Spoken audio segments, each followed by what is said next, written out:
What's up, guys? Welcome back to the YouTube channel. We're over here. We just got over here to B&K Performance. Just got the car out the trailer. So today, y'all saw in my last video, we ruined the rear gear.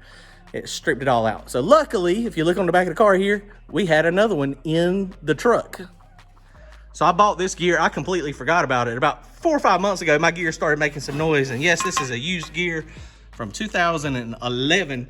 I got this from Paul Falcon. It's 355. This thing started making some noise, and that's when I thought it was the pinion nut. The pinion nut was loose. But it's been making noise for a little while now. I should have went ahead and changed it. That's why I bought that gear. I completely forgot that I bought this gear. And when I was loading everything up at the track the other day, I saw it in the truck. It was in the excursion. So I was pretty happy. I was like, oh my goodness, I already got a gear. I ain't got to hunt one. So we're going to slap this thing in real fast. See what we can see. I bought some new bearings for the pinion, and the carrier bearings are fairly new, but we're going to look at those and see. And you can see this thing got flat destroyed. It ripped all the teeth off the pinion back there. So we'll see what happened. We're going to pull it apart now, go ahead and get it apart and get another gear in it. And there is a really good chance it's going from really bad chance to a really good chance. We may take this one to Woo stock this weekend. I don't know. We'll get run over into small block boost class. I started working on the tune-up on it the other night. And so there's a chance that we might get out there and try to be some class filler, try to go some 450s. I was thinking today, I see there's a lot of classes out there that have the LS stock block stuff. Man, that looks fun. So if this thing slings a rod out of it, if it hangs a rod outside a block, we're gonna slap a 5.3 in there, and we're gonna go after the stock block, stock bottom end record. I don't know how fast that is. I think it's like a 440 or 450. They've been blowing stuff up all the time. Ryan and Brian are over there working on Ryan's. It's coming along. It's starting to look a little more like a street car. What are y'all working on now? Shit, just like everything else. Ryan's like, wait a minute. That hurts my feelings. This is looking good. This is going to be nice. It's looking more and more complete every time I come over here. It's all the little things that are so time consuming. That's exactly right. It'll be cranked up when? Next week or two? As soon as I can get it. As soon as you get it. That is the best answer I've ever heard. As soon as I can get it. Right now, he's too worried about air conditioning and cruise control. I was gonna say, air conditioner in cruise control is. Have y'all already made the downpipes yet? Yeah. It's over there in the box. Oh, so that's gonna take a little while. All right.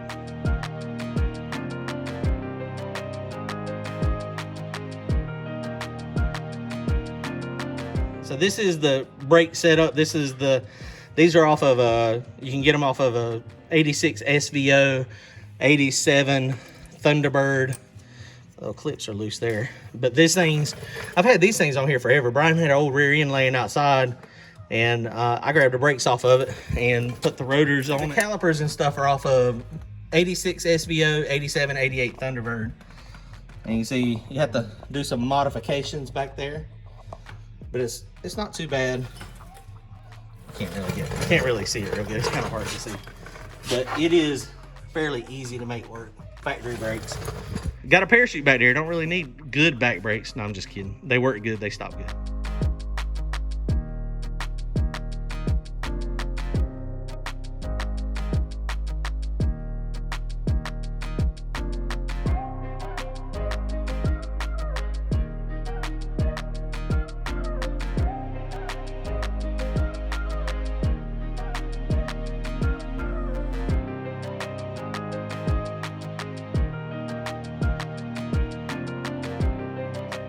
All right, here we go. We got the caps off this thing. All the parts and pieces down in there. That is crazy. Let's see.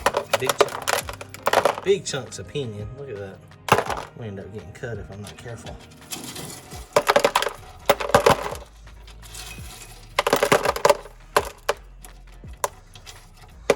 So we're gonna definitely need to.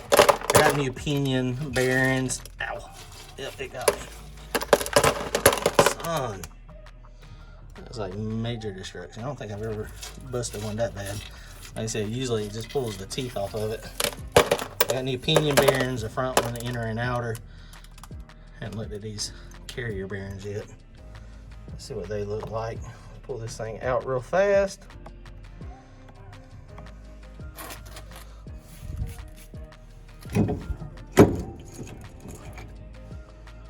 These bearings look fine. I just replaced these bearings not too long ago. Yeah, there's nothing wrong with these bearings. Maybe my preload was just messed up. See anything wrong with those at all. So I need to definitely shim those a little tighter next time. Of course,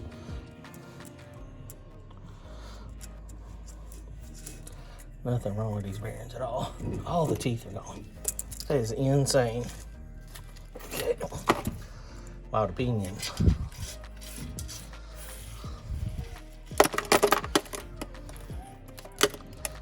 Definitely need a heavy duty magnet in there.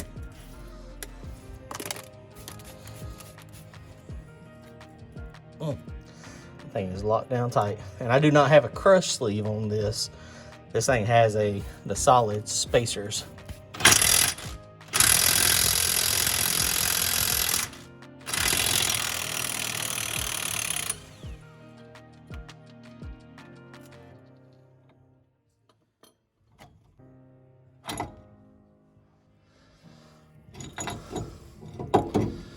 Wow. Son. That is awesome. It was probably running 130 mile an hour when it done that.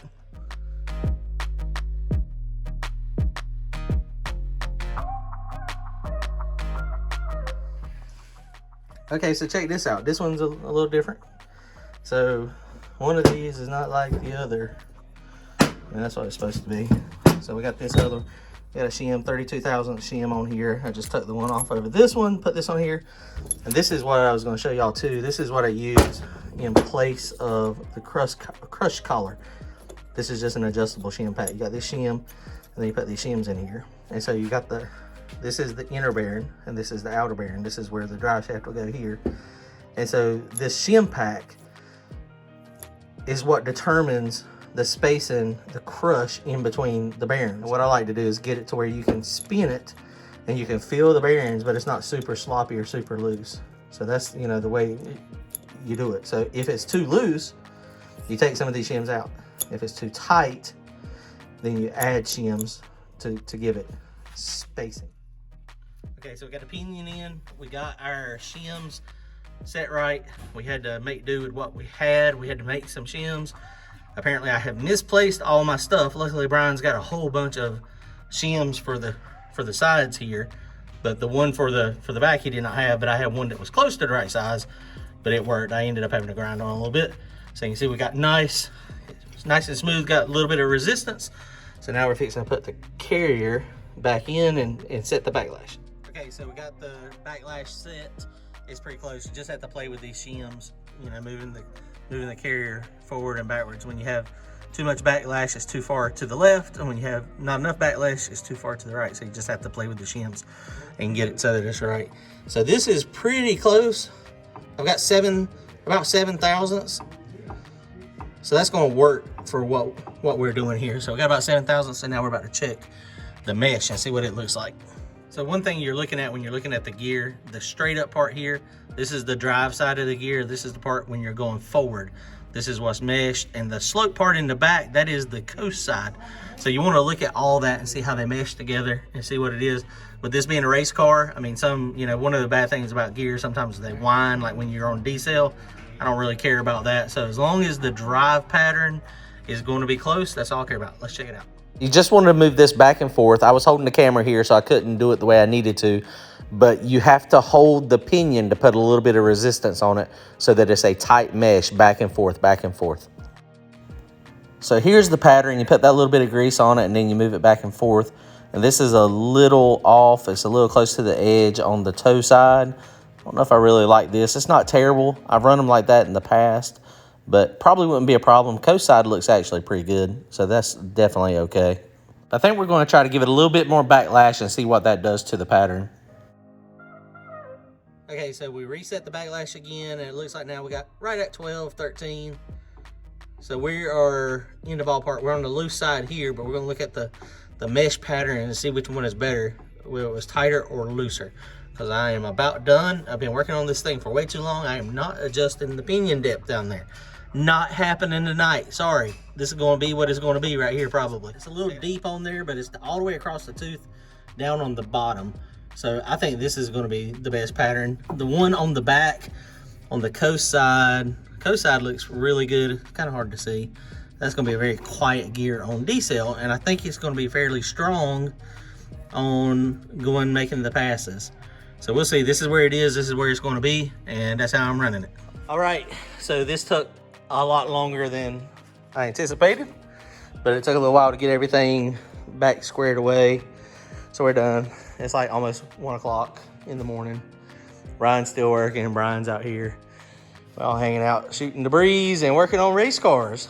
Fun, fun, fun. I'm gonna be struggling tomorrow at work when I gotta get up at 6:30, 7 o'clock, but it is what it is. So this thing, the rear end is set up. I put the same gear back in at 355. So Woo Stock is happening. Actually, Woo Stock is currently going on. It's like a Woo week. Tuesday, Wednesday, Thursday, Friday, Saturday. So I think, most likely, we have not cranked it up and run the valves yet, but it seemed to be running fine last time. So I'm hoping this thing's not going to be an issue. I do not have time to run through the valves tonight, but we're fixing to crank it up, drive it into trailer. If it moves under its own power and it goes into trailer, then I hope we'll be at Woostock Saturday. So me and John have a standing call out with all of his vehicles except for Black Sheep because I can't run with that one. So we're going to see if that bad apple, sweet apple, sour apple, or we're going to turn it into applesauce, baby. We're going to, it's like going to be taking candy from a baby. Applesauce, that's the new name. Man, that's it. That's what we got to start calling it. When we haven't come up with our bet, so that's it. We're going to, my part is going to be to change the name to applesauce. Applesauce. We'll see. I'm gonna probably get beat every time I talk smack. I get run into dirt. I've already sealed my fate. I'm gonna lose. It's gonna taste pretty sweet if we can get him Saturday in first round of shakedowns. So we'll see how it works. I don't know. They're taking the LS Nasty. They're taking Black Sheep for sure. So I don't know if they're going to take the bad apple or not. If they do, Chris might be driving. Last time we raced, I had a better ET, but he treed me and got to the finish line first, but that was not our bet. So he was real good on the tree. So if Chris is driving, it'll be a good race. If John's driving, it'll be a good race too. But I've got the Woo Stock 452 tune-up in it. So I don't know if it'll do it or not. All right.